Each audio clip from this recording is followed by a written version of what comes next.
1 minute until showtime.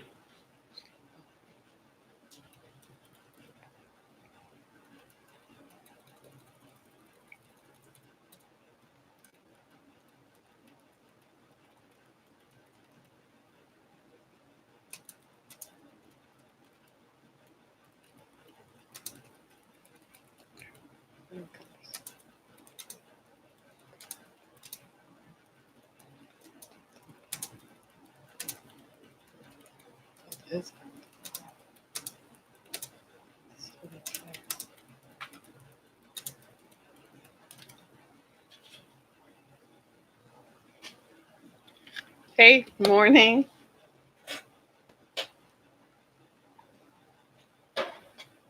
What happened here? Right. So here we go. Your show will go live in 5 seconds. Hi. 4, Morning. 3, 2, 1. 1. Hey, everybody. Good morning. It is Wednesday, December 17th, a historic day, apparently, because the House of Representatives will be voting on articles of impeachment against the current president, President Donald Trump. So that, as you can see in the background, if you can see my TV screen, is going on. So we're going to follow that and give live updates as we go along. The House is expected. The Republicans passed a motion to adjourn, which means that the House would adjourn, but the Democrats obviously have the majority in the House. So that motion did not pass in favor of the Republicans. So now the motion to table the vote for impeachment against President Trump is on. Historically, this is the third president who would have been impeached. And impeachment does not necessarily mean removal from office. So it's unlikely to see this president being removed from office. But once the articles of impeachment have passed, it becomes a stain on the legacy of the person. To this day, Bill Clinton is still was an impeached president. He becomes a lame duck president because then he was a lame duck president because he couldn't get anything done, right, for the remainder of his presidency. For Bill Clinton, this happened towards the latter part of his presidency, which then set us up for a Republican president following that in the 2000s. So it's going to be interesting to see how this all pans out. So as it becomes more and more available, I'll tell you. But so far on motion to table the impeachment, the Democrats control the House, so it kind of has gone forward, right? Historic day, nonetheless, historic day. But while we're talking about history, today is the 17th of December. So we're less than 13 days to Christmas. We're 13 days to the new year, right? 13 or 14 days to the new year. And you don't have much time. You have like a couple of days. You have 8 days to Christmas.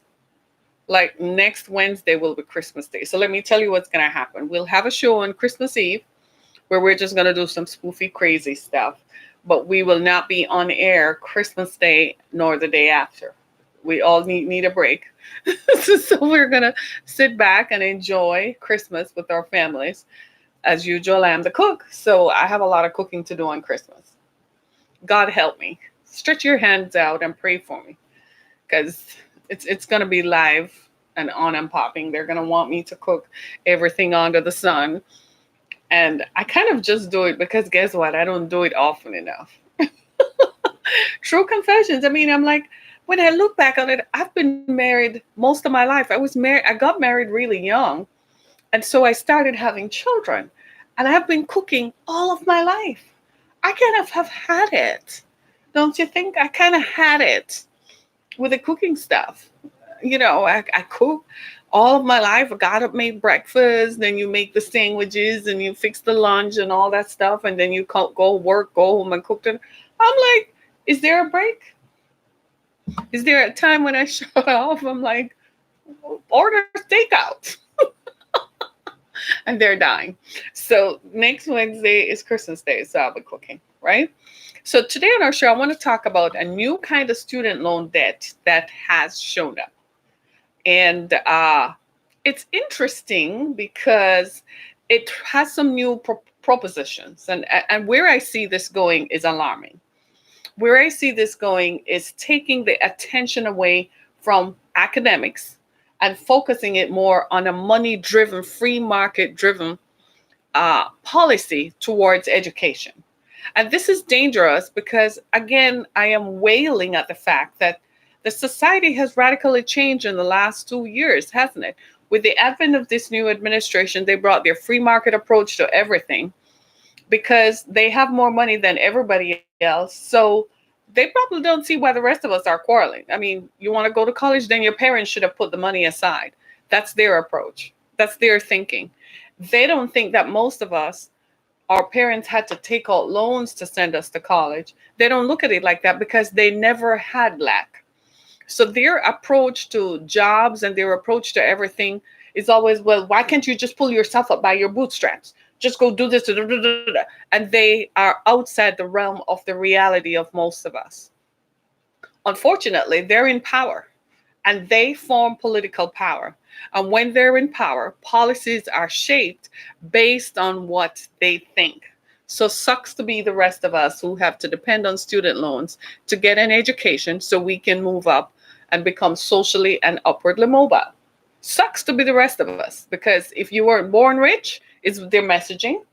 The hidden messaging in their new education policies, if you're not born rich, sucks to be you.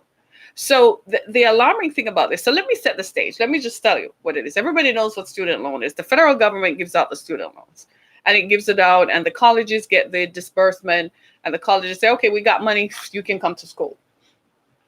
Then you pay the money back after you graduate. And you pay the money back depending on what your major is, right? You pay the money back after you graduate. Now, if you graduate and you're not earning as much as they project that you would, you can apply for some sort of remedy, some sort of review that is going to determine how much you can really pay based on your income. So you submit, your tax documents and so on. This new kind of student loan is what is called income share agreement. So what basically it is, so a student proposing to go to school, wanting to go to college is going to go to the bank. The college is going to operate like a bank. So let's say you choose Purdue. They're going to act like a bank and say, okay, then we're going to give you the money to go. But after you graduate with it, you're going to have to pay this loan back quick, fast, and in a hurry within 48 months. They give you an interest rate. And the thing with this new kind of student loan is the interest rates run the gamut. They can go up to as much as 20%. The thing with this also is that the interest rates are dependent on, listen to this, the major that you chose. So it behooves you then to choose a more lucrative major, something like computer science, for instance, as opposed to philosophy. So a person going to school on this income share agreement, choosing to study philosophy, is going to find himself paying it back longer and paying back more, as opposed to the student who chooses computer science. I want you to sink that in for a little bit. So colleges then are going to incentivize those programs that are more lucrative, because they stand to what? Make more money. So the college is going to become like a bank. So look out for colleges, typically are nonprofit. They're going to form a for-profit portion of themselves so that they can lend money to people. And they're going to guide the choice of majors along the route that is going to give them more money. God help us all. So existentialist programs like philosophy and and religion and so on, those programs are going to die by the wayside because nobody's going to go for them. Colleges are going to gear their acceptance and admissions processes along the lines of the more lucrative college programs. Are you hearing me? Is anybody hearing me? Are you all digesting this, or are you all just like riveted by this stuff, right? So eventually you're going to find there's going to be less incentive for you to study history, for you to study what happened in American history, for instance, or it is going to be women's studies and gender studies, right? Where you study the history of women in America, the history of religion, the history of native peoples. the history of ethnic peoples, those programs are going to go by the wayside because the colleges are going to gear their admissions process along the majors that is likely to give them a higher return on their investment. I want you to think about that. That's what this free market approach is. And this is being advocated by Betsy DeVos, the Secretary of Education, one of the richest families in America. They certainly are one of the richest families in Michigan. They own a bunch of charter schools. And we discovered that charter schools have been a disservice to Michigan students for over 10 years. She now sits in the seat of the Secretary of Education. And when people appealed to President Trump not to appoint her, he totally ignored it. He thought she was a good person because she had contributed, her family had contributed a lot to his political campaign. This is what I'm saying. The apathy towards people who are not rich has become evident and is alive and well in American culture.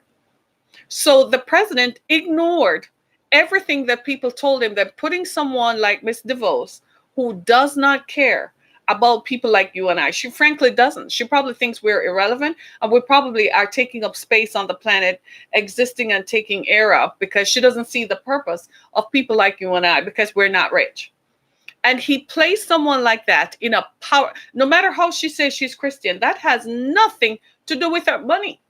That has nothing to do with her money and her ownership of money and the way she sees people. She doesn't see you through some Christian veil of, oh, I'm so humble. I'm such a humble Christian. No, she sees you based on your money. I couldn't get to see Betsy DeVos if I wanted to because I don't have enough money to talk to her. How am I going to talk to her if my calling card is money? So you put someone like that. This is why some people have problems with with President Trump's administration, because he didn't think things through. He wants to be this popular all guy, this president who is just powerful and tough and stuff. And I'm just going to show American enemies that I am powerful and stuff.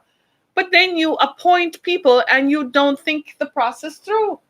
She's not good for us in a position of power. You're giving her federal power to augment and implement programs that clearly are going to benefit the people who are already rich. And the rest of us are asleep at the switch. God help me. Now, it's not enough that she advocates for charter schools and thinks charter schools should replace public schools. Now she's advocating for income share agreements, which is frankly a loan. So let's say my daughter is graduating to go to college, right? So she would be taking out a loan to go to college, right? So let's say she wanted to study something like philosophy or religion. That's not going to be her choice, because the college, which now operates as the bank, the college now is going to say, well, if you take this major, you're going to earn more money. So she ends up switching major, going to a major that she probably doesn't really want to do. I thought that was what America was about. Not everybody prioritizes being rich. And the goal of these income sharing agreements is going to leave people behind who don't prioritize being rich. Everybody does not prioritize being rich. Being rich is not everything to everybody. Some people are happy being a social worker. Some people are happy being a teacher. So if you're going to go to school, then who's going to train the teachers? Because how are they going to pay back the loan? Because a typical teacher earns what, $60,000 a year. So who's gonna pay that back? So there won't be any teachers. There won't be any bankers. Because the only people this income sharing agreement is going to help are the people who are rich.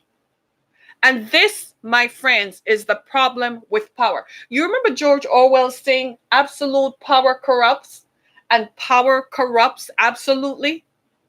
Do you realize that this is what he's talking about? You cannot give absolute power to people who are already powerful.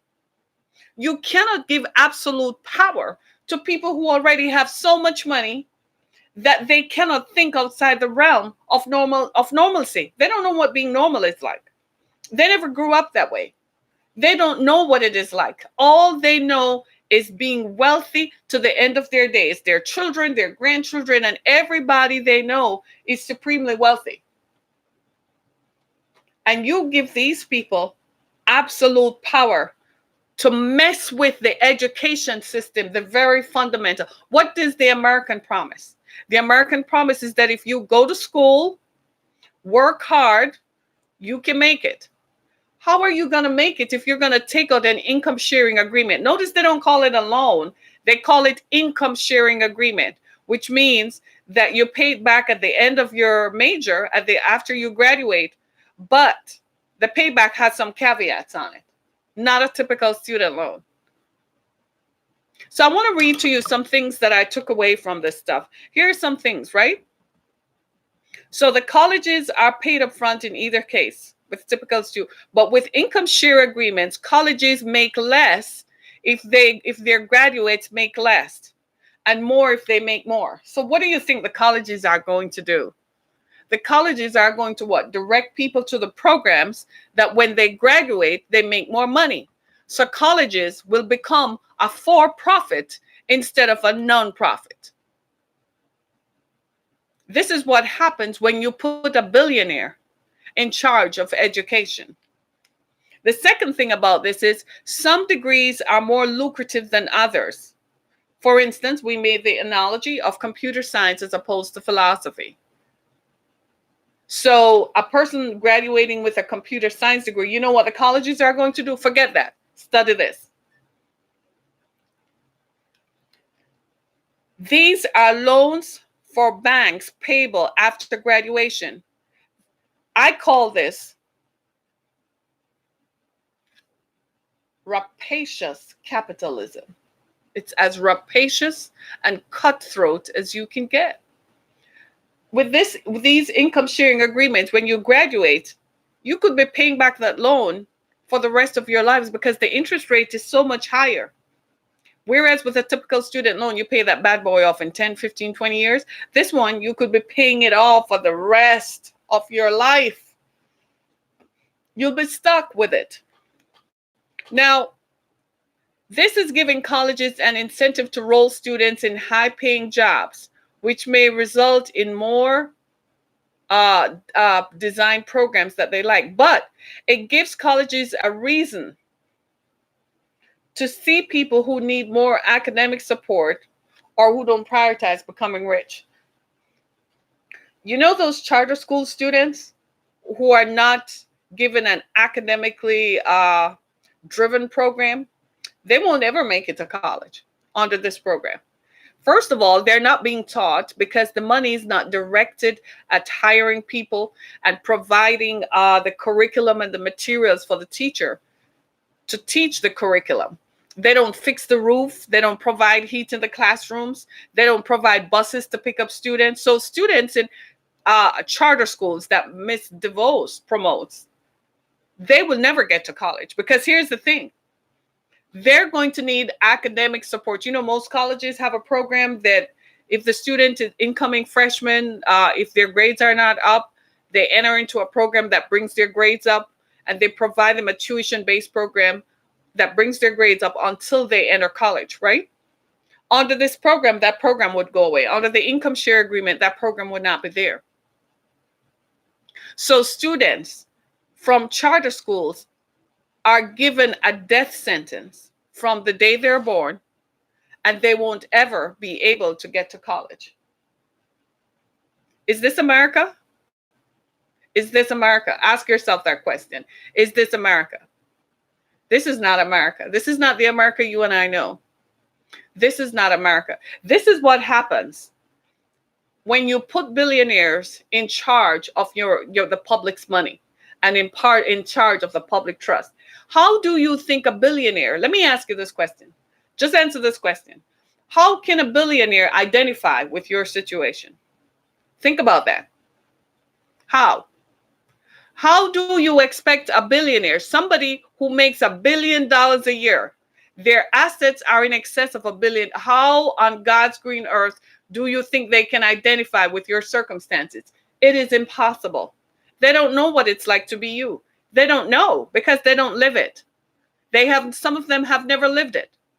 They don't know what it's like for you to wake up every day and you have to figure out if I'm going to pay Peter or Paul, or if I pay both, I can't do anything else. So how do you expect someone like that to relate to your circumstances. You are fooling yourself. This is what happens when you place billionaires in charge of the public trust. It's not a win-win situation. You are not going to win. Because now we have placed a billionaire in charge of education. And out of this comes her resolutions that public schools should go away and be replaced by for-profit institutions that are charter schools. That's what they are. They're for-profit for the education management organization that owns them, that gets the money from the state and owns them. And these people look at it like this: my children or grandchildren or great-great-grandchildren will never go to a charter school. They will always be rich forever. So I don't ever have to worry about that. This is for those people. And the rest of you are running around behind billionaires like, oh my God, I think he's so great. No, they don't think like you, first of all. And they don't want you rubbing up on them either or coming near them. Like, I'm not in a picture frame with you. Right? So the truth about this is that the banks are going to become richer. And guess what? Colleges are becoming more elitist. So having a college education is going to go back and revert to only the people who can do it. And it's going to become more elitist. Are you hearing me? Are you ready for that? Is that what you want? Is that what you want? Is that what you wanted to hear? Well, that is the truth of the matter. See, the Republicans own the media. Big business owns the media. You're not going to hear this proposed legislation. In fact, I didn't even know about it. I didn't hear it as a trending in anything. No, they control how information is released because they know if people heard about it, the uproar that would have attended this conversation, it would never have passed. But you don't hear about it because, again, what did you all do? You put billionaires in charge of the public trust. You're so buried in your phones reading entertainment that you forget to be informed on what matters. All of us. And then when people like I come forth and say stuff, you don't want to hear it because I'm not saying anything that scintillates your senses. I'm not saying anything that makes you want to feel good about yourself or makes you want to feel like, well, you should talk about sex or relationship. Are you kidding me? That's all we've been talking about for 10 years, and look where it got us. You talked about sex and relationships forever. Where did it get us? Where? We land right here where our educational system is in jeopardy of being hijacked by the wealthy. That college education will become, just like any other third world country, an elitist measure. So your poor child growing up in rural America or growing up in some urban American city will never have the benefit of going to college, will never have the benefit of higher education. So they will be condemned to a life of poverty forever and a day. How are you going to pay for college like this? I just read the most inspiring story on the Detroit News about a young man whose mother was shot in the head, whose mother was shot and killed. So he was raised by his sister. He went to a party one night and was shot in the head. They thought he wouldn't make it. Somehow he made it enough to graduate from high school. His sister raised him. Then he was accepted at Eastern Michigan University. This is a true story. He was accepted at Eastern Michigan University. Most of the times he had to work to support himself through college. And because he didn't get enough sleep, his brain had seizures. He was homeless most of the time, and he slept in bathrooms on the college campus. But the college police sympathized with him. His mother died. He had no support. Finally, he stuck with it long enough. Facing housing insecurity, food insecurity, he stuck with it long enough until he graduated college.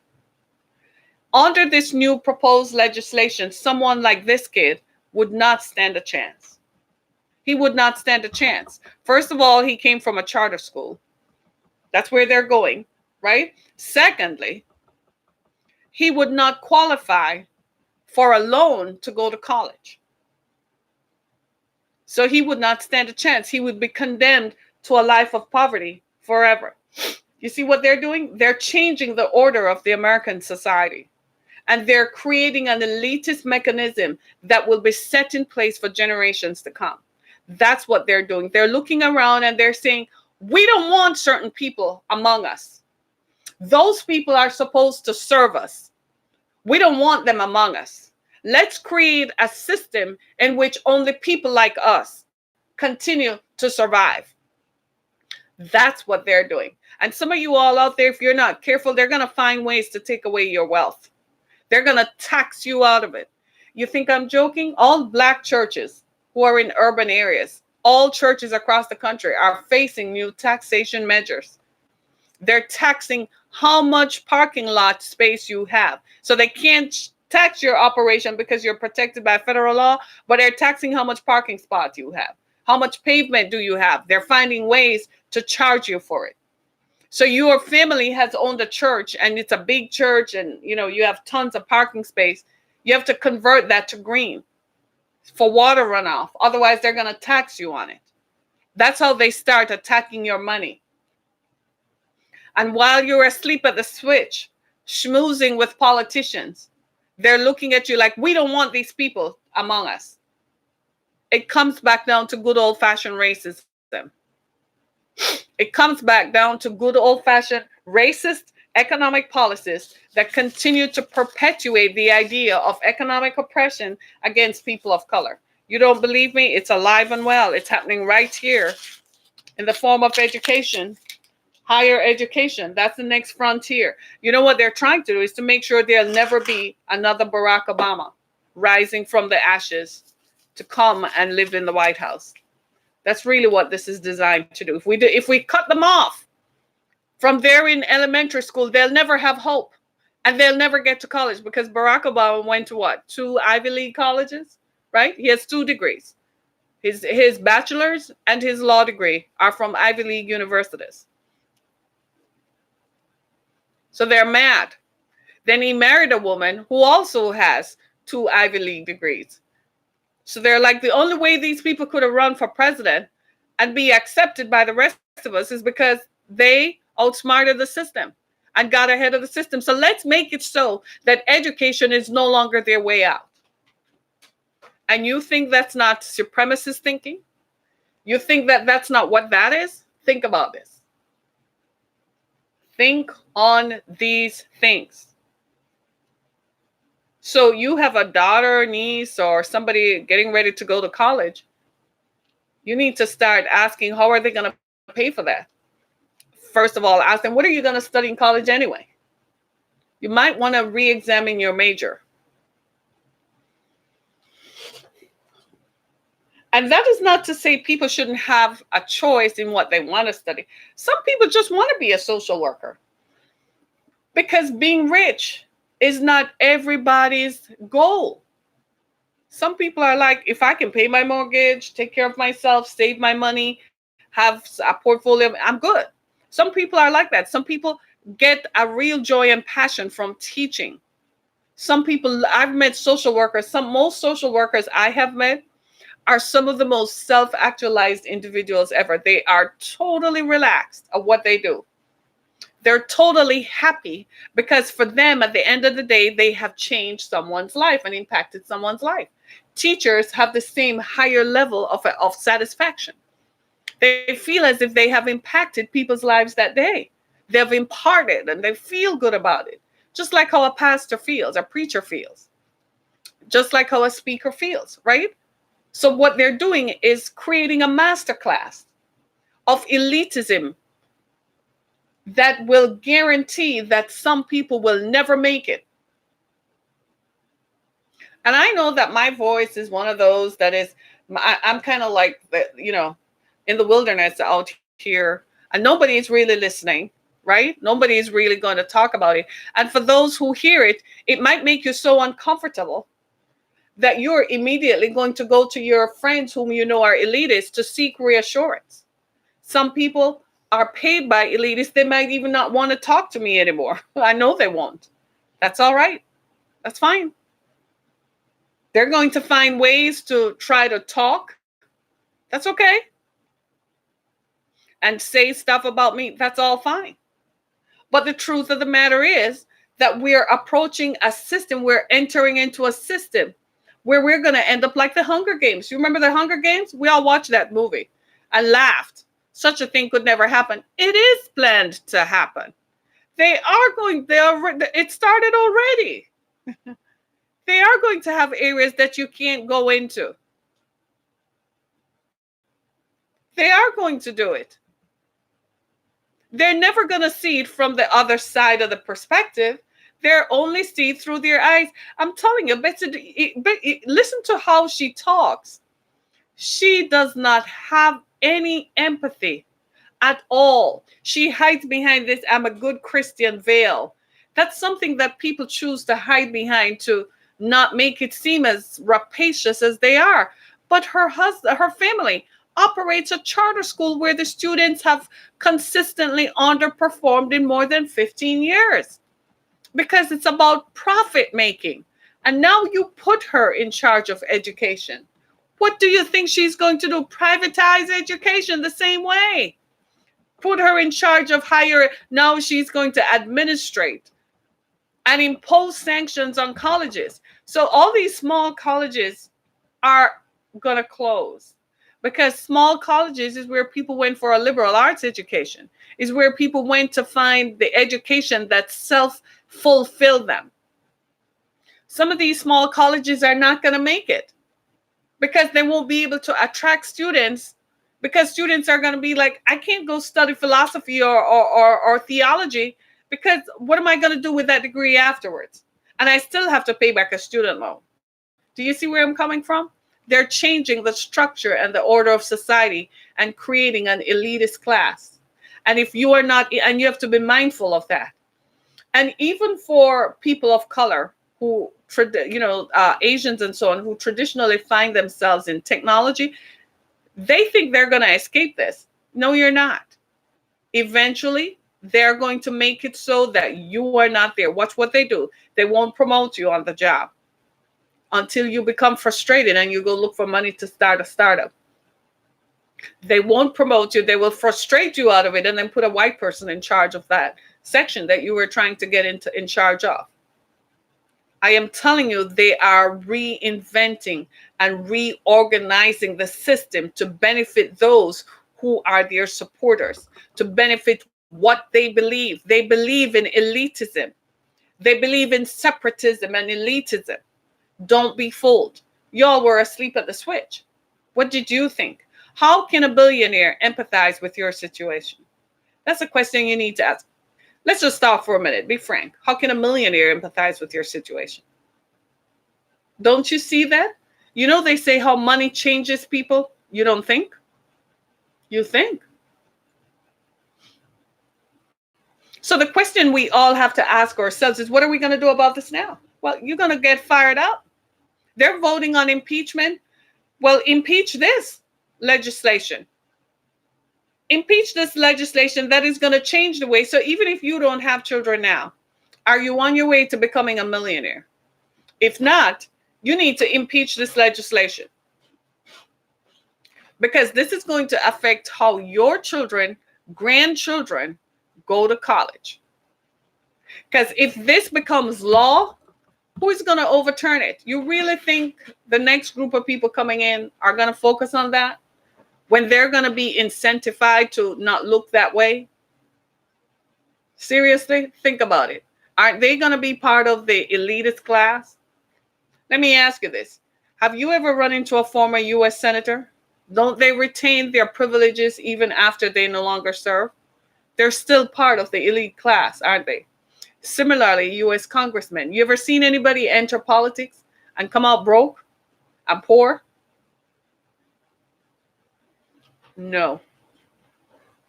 So what makes you think that if you don't stress these things, they're not going to listen and they're not going to abide by what you say. Right?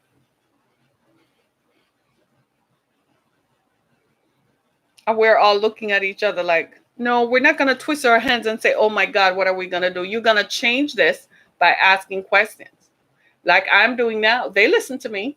They know who I am. They hear me. But they're waiting on you too to say something. I can't be the only voice that's talking.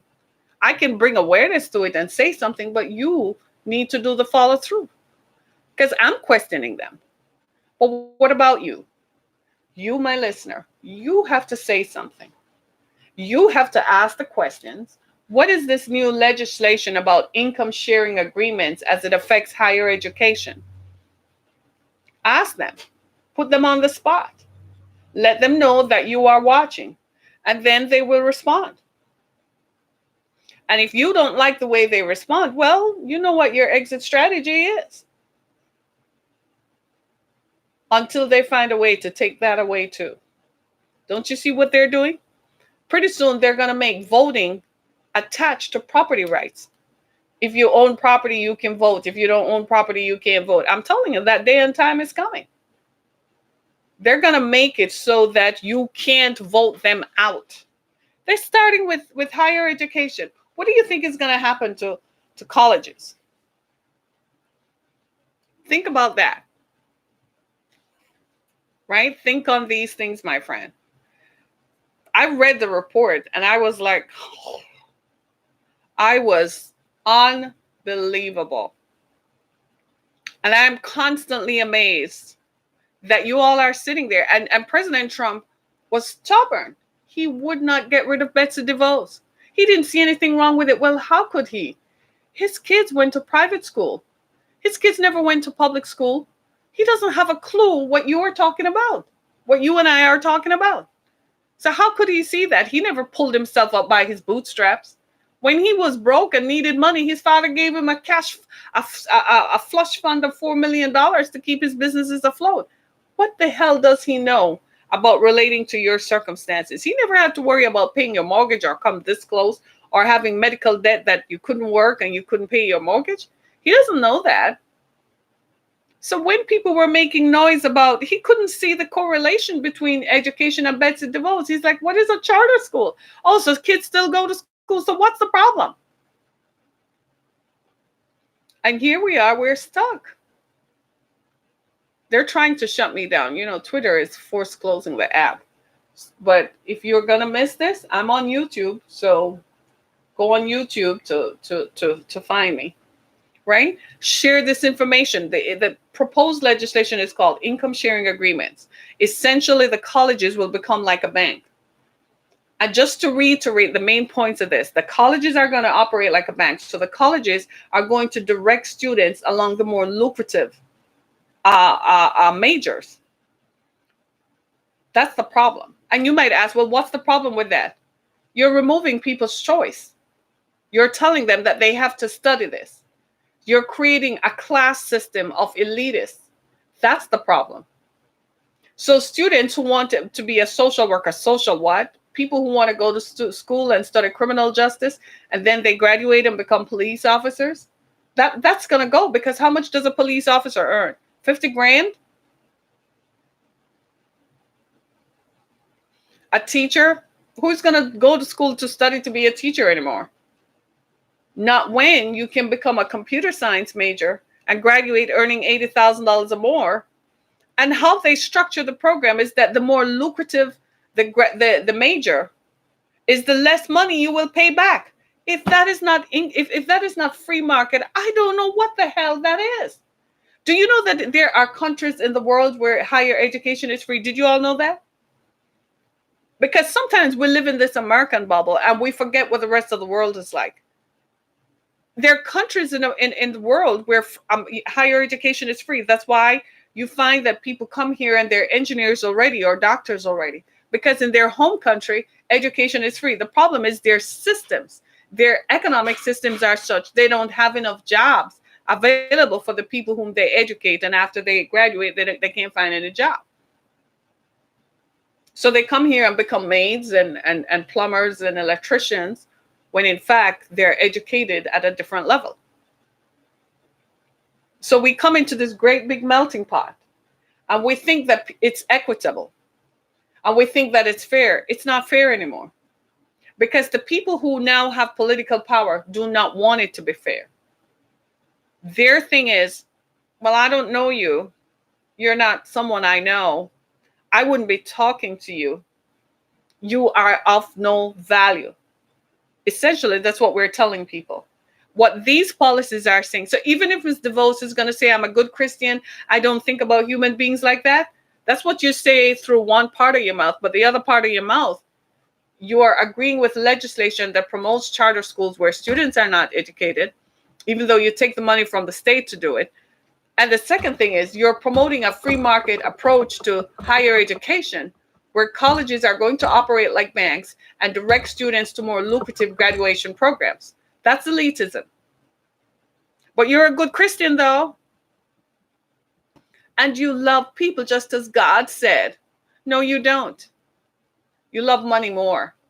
And the love of money is what is driving that. Because how much will your businesses and your family's businesses derive from operating these programs? A lot of money. I guarantee you it's there, right? While the rest of us are watching what Kanye and what the other folks do, filling our timelines. I don't follow entertainers on my feeds. What do they have to tell me? They're going to drop a song? I don't follow entertainers. I follow people who are policymakers. I follow the periodicals that are going to share information. I don't follow entertainers. What do they have to tell me? I don't need to be entertained. I need to be informed. We need to change what we do. What following someone like Cardi B is going to do for my state of mind? If I were following Cardi B, Kanye West, Kim Kardashian, what on earth is it going to do when this kind of stuff is going on? First of all, they're not even aware. Their heads are wrapped up in making more money by selling you programs and stuff that you don't really need. But it's popular, and your other friends who follow them think it's popular. I was on my Instagram feed this morning and I came across a local attorney here, a young woman who is a trademark attorney. I was so impressed. I'm about to follow her because she's young. She started her own business as an attorney, trademarked as a woman of color. I was impressed with that. Now, that's someone who deserves to be followed. She's going to share some information that I can use that is going to be profitable and beneficial to me. Why are you all following all these entertainers and all these ball players? What do they have? What kind of information do they have that you're going to find empowering that can cause you to make a decision? Really? You can see it as a news clip that they're going to drop a song or they're going to do something else. What does it do for you? This is what we have become. And they allow that to happen. Because as long as you stay entertained and you go to and you do this, you will never be aware that while you're asleep, this is the stuff that is taking place. I have been talking about this for years. And it's like I'm still talking in the dark. Look at me. The kind of information that I share, I can't get a follower on Twitter. You know why? I'm not posting naked pictures. Even though on my feed, people sometimes ask me, I kid you not, they still ask me to flash them. They still ask me to, I kid you not, they still ask me questions like that, flash them, post pictures of myself and all kinds of stuff. Because we have manipulated people's minds to think that the only thing that is worthwhile is what? Sex and drugs. And if you're not talking about sex or simulating some kind of sexual activity in your music or in your films, then I'm not going to watch you. That's what we have manipulated people's minds to do. So people scrolling through my Twitter feed, I don't sound interesting enough because I'm not talking about sex. I'm not talking about drugs. I'm not living an exorbitant lifestyle that is outside the realm of what you can experience. You think all that stuff they post is really theirs? Sometimes it's the manager's house or the label owner's house. But they make you think that if you drop a track, you can achieve it. Be careful of that. What they don't want you to do is to go after higher education that will feed you and your generations for generations to come. You can drop a track today. How much of that money are you going to retain? That's going to take care of your families. You know how many people pass through Motown? Thousands. Ask yourself, how many of them have left a generational legacy that their generations today can live off? Maybe 5 out of the thousands. But when you go to college and get a degree, you set your generations up for generations after. Hence the reason why they don't want you to touch it. They don't want you to go near it. Because if you do, you're going to empower the next few generations. What will that do? What will that mean? And that's why after this, you're going to change. If you don't have a college degree yet, you're going to go to an online college and get a degree. Let it show up. It's a degree. Let it show up. It's going to change the way people look at you at work. And it's going to change the kind of jobs you can apply for. And once you change the jobs that you can apply for, you set your generations up for success. They don't want you to know that, but that's the secret. The secret, go to college. The secret. That's the secret. That is what is going to change. I dropped out of college, but I am so grateful I had a little bit. And the little bit that I had set me up for where I am today. And I'm going to continue to find more. You know why? Because I made sure that the people who come after me, they're going to college. One is finished already. She went to law school, all the way to law school. The next one, she's going to take off and she wants to do medicine. That sets them up and their generations after. So their children, they're a setup already. Do you see my point? Do you see what I'm saying?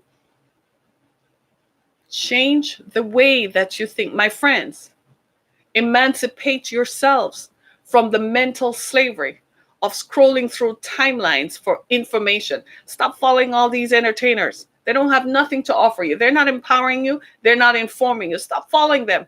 Go follow the news articles. Follow the New York Times. Follow CNN.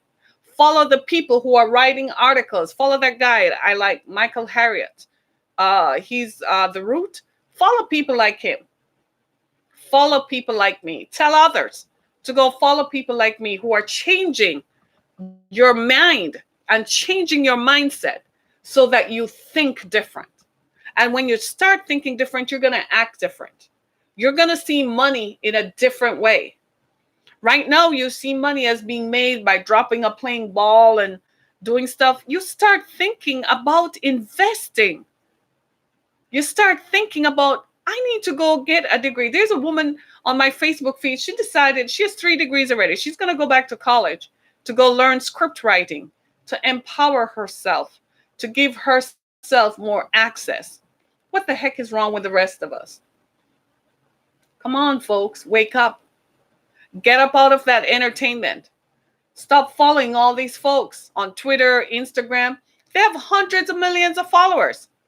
Why are you, ask yourself the question, what have you learned from following Kanye West and the rest of them for the last 10 years? What have you learned? Not a darn thing. Did it empower you? Not one bit. Did it educate you? Not one bit. Did it inform you? Not one bit. Not one bit. And you're sitting there like, well, you know, if you follow this, no, if you really were looking into it, you'd be like, why my timeline is flooded with entertainment? I want to know what is going on so that I can make better decisions. Are you with me? Right? Tough stuff to think about. But think about it. They're going to impeach a president. That man is still a billionaire. He's going to walk away from that. He still has a palace to go live in. The White House is small compared to his palace. He still has a palace to live in. Where are you going to be? Ask yourself that question. He has surrounded himself with people who look like him, talk like him, and have the mannerisms that he's accustomed to. Who are your people? Think about that. Think on these things. This is Down to Earth with Harriet Kimmer. Thank you for having this Down to Earth time with me. And remember to keep it down to earth. Thanks, everybody. Love you. See you tomorrow. Be blessed.